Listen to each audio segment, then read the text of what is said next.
Good morning mga backyard. Yun, magpupurga tayo sa ating piglets. So, 5 piglets lang. Tsaka mag-inject tayo ng Bixan para liver extract. Yun, yung iba meron na, may mga tanda mga backyard. So, malalaki na sila, 1 month na. Pali bukas iwawalay natin sila mga pig nila. Next month naman mga sige, lima na. Yan si Insan ng ating katuwang. Maliliksi. Dito lang yung ating vitamins. Saita. Basic lang yan. Then sa pagburga, dito lang sa may singit. Makabagad.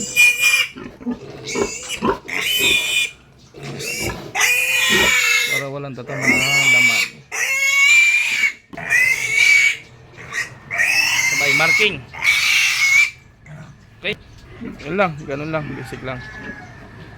Free farming.